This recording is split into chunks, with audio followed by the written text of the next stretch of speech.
शास्त्री विद्या channel पर सभी दर्शकों का हार्दिक स्वागत एवं अभिनंदन। आज मैं आप लोगों को स्थिर कार्य किस नक्षत्र में करें और दिन में करें उसके बारे में हम बताएंगे कि जो बहुत दिन तक टिकाऊ रहे, गड़बड़ न हो, वो कार्य हम कब करें उसके बारे में एक श्लोक आया है जो मुहूर्त चिंतामणि का श्लोक है। ये नक्षत्र प्रकरण का, और ये जो श्लोक में दिए गए हैं उसका मैं यहाँ नक्षत्रों का नाम दिया हूँ और दिन का भी नाम दिया हूँ, और कुछ काम इसमें दिए गए हैं वो मैं काम दिया हूँ और काम मैं अपने मन से ऐड कर दिया हूँ। जो स्थिर कार्य है वो इसमें नहीं दिया गया है। तब हम आपको बताएंगे कि ये स्थिर कार्य क्या होता है, किस नक्षत्र में किया जाता है और किस दिन में करें।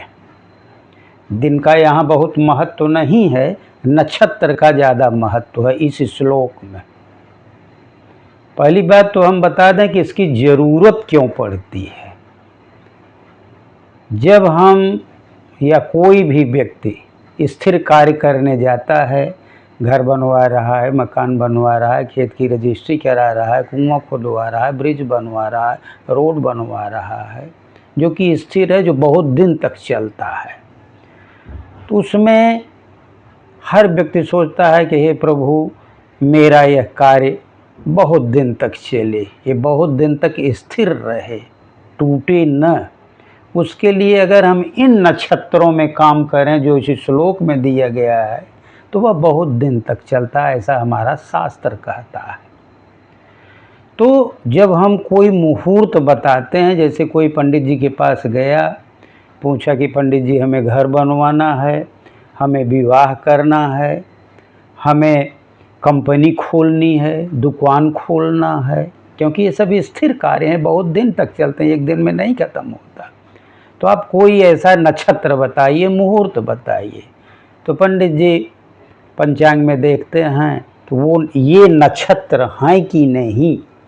अगर ये नक्षत्र हैं तो पंडित जी कहेंगे कि इस नक्षत्र में आप इस दिन चालू करिए, आपका काम मजबूत रहेगा। तो इसकी ज़रूरत इसीलिए जानने के लिए है, इस पर आज मेरा वीडियो है। अब हम चलते हैं अपने वाइट बोर्ड पर, जो कि श्लोक लिखा गया है। क्या लिखा है इसमें? उत्तरात्रय रोहिण्यो भास्करस्य ध्रुवम स्थिरम तत्र स्थिरम बीज गेह शांत्या रामादि सिद्धये। ये हमारा श्लोक है। अब ये श्लोक कहता क्या है? कहता है उत्तरात्रय, उत्तरा तीनों, त्रय माने तीन, तीनों उत्तरा। हमारे 27 नक्षत्र में 3 उत्तरा करके आता है, जैसे उत्तरा फाल्गुनी, उत्तराषाढ़ा, उत्तरा भाद्रपद। कहता ये तीनों नक्षत्र जो हैं, और कौन से नक्षत्र? रोहिणियो और रोहिणी नक्षत्र। अश्विनी भरणी कृतिका रोहिणी ये चौथा नक्षत्र है। तो तीनों उत्तरा और रोहिणी नक्षत्र, और कौन सा? भास्करस्य, भास्कर माने होता सूर्य देव। तो सूर्य देव का यहाँ दिन से मतलब है, रविवार से मतलब है। तो यहाँ तीनों उत्तरा, रोहिणी नक्षत्र और रविवार, ध्रुव स्थिरम, इनकी ध्रुव संज्ञा कही गई है, ये ध्रुव होते हैं। अब ध्रुव यहाँ कहने से क्या मतलब है? जैसे ध्रुव तारा आसमान में अचल रहता है, कहीं इधर उधर हिलता डुलता नहीं, तो उसी प्रकार से ये इसमें कोई काम करेंगे तो अडिग रहेगा, तो इसीलिए इसका ध्रुव कहा गया। आगे है स्थिरम, इस ध्रुव नक्षत्र में, मतलब ये ध्रुव इसका विशेषण है, जान लीजिए इन चारों चीज़ों का। इसमें स्थिर कार्य करना चाहिए, ऐसा नहीं कि तीनों उत्तरा और रोहिणी और वो रविवार ध्रुव और स्थिर संज्ञक हैं। ध्रुव और स्थिर संज्ञक तो हैं ही, लेकिन दोनों ध्रुव और स्थिर के अलग अलग यहाँ मीनिंग है। यहाँ ध्रुव की मीनिंग है कि तीनों नक्षत्र और रविवार ये ध्रुव संज्ञक हैं, इनका नाम ध्रुव में है, यानी अटल हैं, और उनका स्वभाव स्थिर है। स्थिर है माने अगर आप नक्षत्र में काम करेंगे तो वो काम बहुत दिन तक टिकाऊ रहेगा, यही इसका मतलब है ध्रुव और स्थिर का। यहाँ कोई ध्रुव का माने भी स्थिर होता है, स्थिर माने भी स्थिर होता है, लेकिन यहाँ पर कोई पुनरुक्ति दोष नहीं है, क्योंकि ध्रुव इसमें आया और इसमें आया। आगे क्या बोलता है, तस्थ स्थिरम बीज गेह शांत्यारामादि सिद्धये। इनमें यानी इन चारों नक्षत्रों में और रविवार के दिन स्थिर कार्य करना चाहिए। हम स्थिर कार्य करें जिसको हम चाहें कि बहुत दिन तक टिके, ये जल्दी ख़त्म न हो, खराब न हो, गड़बड़ न हो। आगे दिया है कौन कौन से काम हम करें। बीज, खेतों में बीज बोना, क्योंकि आज हम बीज बोते हैं कुछ दिन के बाद फसल उगती है, ऐसा नहीं कि बीज उगे ही न या उग करके ख़त्म हो जाए, ऐसा नहीं। तो बीज भी एक स्थिर काम माना जाता है। गेह, गेह माने होता है घर, घर बनवाना, घर में प्रवेश करना, जिसको गृह प्रवेश कहते हैं, इन नक्षत्रों में और रविवार के दिन करना चाहिए। और क्या बोला, शांत्या, शांति के कर्म, शांत्या माने शांति के कर्म। अब शांति के कर्म क्या होते हैं, अगर कोई नक्षत्र या ग्रह आदमी क्या खराब हो जाता है तो उसकी शांति की जाती है, जिससे उस नक्षत्र और ग्रहों से उस व्यक्ति को छुटकारा मिल जाए। तो हमें तीनों उत्तरा में, रोहिणी में और रविवार के दिन अगर हम करें तो अच्छा माना जाता है, वो शांत हो जाता है। और क्या है शांत, इसमें है आराम, शांत्याराम, शांति धन आराम। आराम माने होता है बाग बगीचा लगाना। हम बाग बगीचे की प्लानिंग करें, उसको हम लगाएं, क्योंकि पेड़ भी बहुत दिन तक चलते हैं, 100-100 साल, 200 साल तक पेड़ चलते हैं। तो वो स्थिर रहें, वो सूखे न, गड़बड़ न हो, गिर न पड़ें, इसके लिए हमें इस नक्षत्र में काम करना चाहिए। और इसके बाद आराम आदि सिद्ध है, इसमें आदि शब्द आया है। आदि माने होता है यहाँ पर मृदु कार्य से मतलब है। हर नक्षत्रों का अलग अलग स्वभाव होता। अभी तो आज हम ये मेरा उसके स्थिर कार्य या नक्षत्रों के स्वभाव का पहला वीडियो है, ऐसे ऐसे मेरे और कार्य के वीडियो बनेंगे। तो हर नक्षत्रों के अलग अलग स्वभाव होते हैं। तो मृदु नक्षत्र के जो कार्य हैं, मृदु नक्षत्र शुक्र का आता है, वो भी कार्य इसमें किया जा सकता है। किसमें, इन तीनों नक्षत्रों में, उत्तरात्रय रोहिणियों, तीनों उत्तरा और रोहिणी में, और भास्कर माने सूर्य के दिनों में किया जा सकता है। अब ये भी प्रश्न है कि मृदु कार्य क्या है, इसी को मैंने यहाँ पर नीचे लिख दिया है। जो यहाँ पर उत्तरात्रय था, उत्तरा फाल्गुनी, उत्तराषाढ़ा, उत्तरा भाद्रपद और रोहिणी और रविवार के दिन, ये बीज बोना भी हो गया, ये गृहारंभ हो गया, ये या गृह प्रवेश हो गया। शांति कार्य, शांति मैं यहाँ भूल गया था, शांति कार्य भी इधर कर दिया हूँ। और आराम, आराम माने बाग बगीचे। और आगे आया आदि, आदि में आया मृदु कार्य। यहाँ से मैं समझाना चालू करूँगा, ये पूरा ही है, ये सभी स्थिर कार्य में आते हैं। तो मृदु कार्य, मृदु कार्य क्या होता है, कोमल काम, कलात्मक काम, मित्रता का काम, ये मृदु का कार्य होता है। जैसे गायन वादन करो, चित्रकला करो, हस्तकला करो, अच्छे अच्छे कपड़े धारण करो, सोना चांदी पहनो, खेल कूद करो, नए नए मित्र बनाओ, श्रृंगार संबंधी काम करो, पत्नी के संबंध का काम करो, काम सुख से जुड़े हुए काम को करो। तो ये काम जो है हमारे मृदु कार्य माने जाते हैं। ये मैं विस्तृत रूप से पढ़ाऊंगा जब शुक्र का पढ़ाऊँ, क्योंकि उसका मृदु ही मेन पार्ट है। तो यहाँ पर जो है ये मृदु कार्य भी इसके अंतर्गत किया जा सकता है। अब एक यहाँ एक प्रश्न है कि हम यहाँ पर सारे नक्षत्रों के अलग अलग तो स्वभाव हैं। कोई ध्रुव है, तो कोई चर है, तो कोई उग्र है, तो कोई क्या कहते मिश्र है, तो कोई क्षिप्र है, तो किसी का स्वभाव मृदु है, किसी के स्वभाव जो है दारुण है, किसी का तीखा है। सबका स्वभाव अलग अलग है। सारे नक्षत्रों का ग्रुप याद करना पड़ेगा, नहीं तो मुहूर्त बताना या मुहूर्त जानना कठिन हो जाता है। इसको याद करना पड़ता है, या तो श्लोक के माध्यम से याद करो या तो अपने मन से ग्रहण करो, नहीं तो आप मुहूर्त बताते समय बजेंगे क्या नक्षत्र है इसमें। तो इसमें मृदु कार्य जो बताए गए, तो हर नक्षत्रों के तो अलग अलग स्वभाव, तो मृदु ही क्यों लिया गया इस आदि में? इस आदि क्या मतलब है कि मृदु ही क्यों लिया गया? क्योंकि आगे तो मृदु लिखा नहीं गया। आदि सिद्ध होता है, ये कार्य इतने सिद्ध होते हैं, 4 काम दिया गया और आदि दिया गया, तो मृदु ही क्यों लिया गया? इसके बारे में वशिष्ठ जी ने लिखा है। एक उनके वाक्य हैं, वो वाक्य है मृदु वृंदे कथितान्यपि स्थिर वृंदे तानि कार्याणि।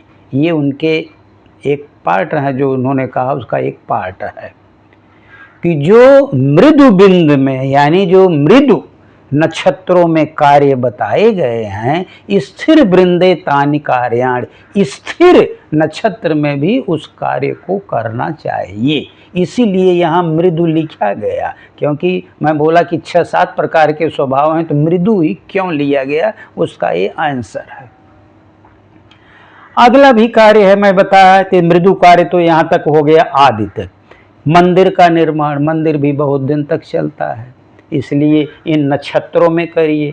धर्मशाला बनवाइए, पुल का निर्माण करिए, भूमि संबंधी कोई भूमि की रजिस्ट्री करनी है, क्योंकि भूमि भी बहुत दिन तक चलती है। ये नहीं कि आज खरीदा कल बेचा परसों बेचा फिर खरीदा, ऐसा नहीं चलता है। विवाह भी इन नक्षत्रों में किया जा सकता है। जब विवाह का मुहूर्त निकाला जाता है, पंडित जी के पास लोग जाते हैं, पंडित जी देखते हैं अगर ये रोहिणी नक्षत्र है, तीनों उत्तरा नक्षत्र है, तो कहते हैं बहुत अच्छा है, कर लो शादी। तो विवाह भी, उपनयन संस्कार तो अभी बहुत कम होते हैं। उपनयन को लोग यज्ञोपवीत समझ लिए हैं, लेकिन यज्ञोपवीत उपनयन नहीं है। उपनयन माने होता है जब गुरु जी के पास लोग पढ़ने के लिए जाते थे तो उनका यज्ञोपवीत संस्कार होता था उस समय, 5 साल 8 साल और 12 साल की अवस्था में, तब वो पढ़ने के लिए जाते थे। आज तो गुरु प्रणाली खत्म हो गई है, आज यज्ञोपवीत भी बहुत कम हो रहा है, लोग शादी के पहले कर ले रहे हैं, यही बहुत बड़ी बहादुरी है उनकी। तो लेकिन उपनयन भी एक बार अगर हो गया, यज्ञोपवीत संस्कार या पढ़ाई लिखाई चालू हो गई तो बहुत दिन तक चलती है। एक बार यज्ञोपवीत हो गया तो जब तक जिंदगी रही, मर नहीं जाएंगे तब तक चलता है। तो इसलिए उपनयन संस्कार भी इस ध्रुव नक्षत्रों में करना चाहिए। शपथ ग्रहण, कोई शपथ ग्रहण भी हम करें, क्योंकि वो भी पोस्ट बहुत दिन तक चलती है, कोई टर्मिनेट न हो जाए, किसी प्रकार का आरोप न लगे, इस प्रकार से यहाँ पर ये करना चाहिए।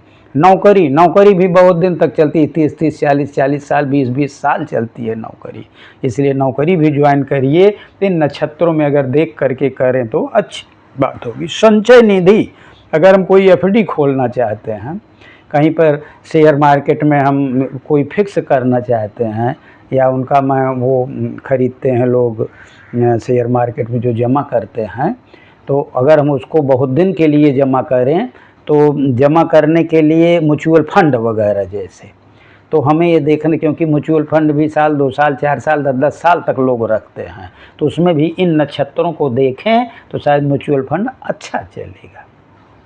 सोना चांदी भी लोग बहुत दिन के लिए खरीदते हैं, इसलिए नक्षत्रों में करना चाहिए। शेयर मार्केट जो लॉन्ग टर्म पर शेयर मार्केट करते हैं, यहाँ शॉर्ट टर्म पे नहीं, एक आध खरीदा आज ही बेच दिया।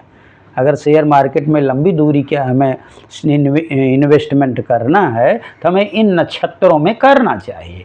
दुकान खोल रहे हैं, दुकान भी परमानेंट होती है, वो जल्दी तोड़ी नहीं जाती, इसलिए नक्षत्रों में करें। कंपनी, व्यापार, किसी व्यापार का भी हम स्टार्ट करें तो उसको हमें इन नक्षत्रों में करना चाहिए। शांति कर्म मैंने पहले ही बता दिया था। मंत्र की दीक्षा, अगर हम मंत्र की दीक्षा लें क्योंकि एक बार किसी गुरु से हम मंत्र लेते हैं तो जब तक जिंदा रहते हैं तब तक वही मेरा गुरु रहता है, वही दीक्षा रहती है। तो हमें इन नक्षत्रों में, ध्रुव नक्षत्रों में लेना चाहिए।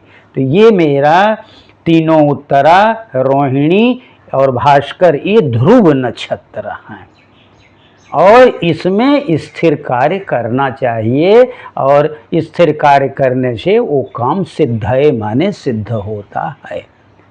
अब यहाँ एक प्रश्न और है जो कि बहुत महत्वपूर्ण प्रश्न है कि क्या तीनों उत्तरा माने उत्तरा फाल्गुनी, उत्तराषाढ़ा, भाद्रपद और रोहिणी इन चारों नक्षत्रों और भास्कर माने रविवार, क्या रविवार होना कंपलसरी है?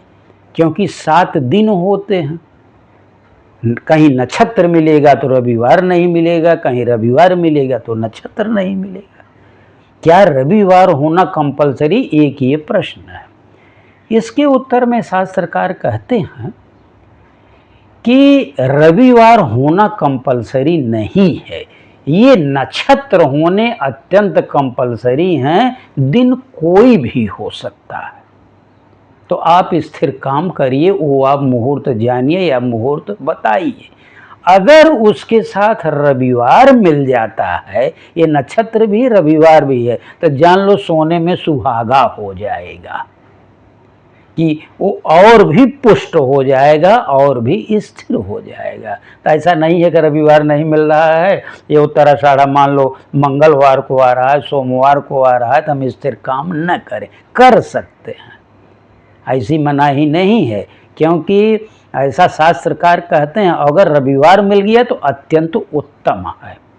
तो शायद आपको समझ में आ गया होगा कि हम स्थिर कार्य किस नक्षत्र में करें और किस दिन में करें। दिन पर मैंने पहले वीडियो एक बनाया है, हर दिन पर बना हुआ है, उसमें क्या काम करें। उसमें भी सूर्य भगवान का जो दिन है रविवार, उसमें स्थिर कार्य के बारे में बताया गया। तो ये सब चारों नक्षत्र और दिन ये ध्रुव संज्ञक हैं। तो कोई भी नक्षत्र रहे या दिन रहे रविवार, उसमें हम स्थिर कार्य कर सकते हैं। शायद आपको कॉन्सेप्ट क्लियर हो गया होगा।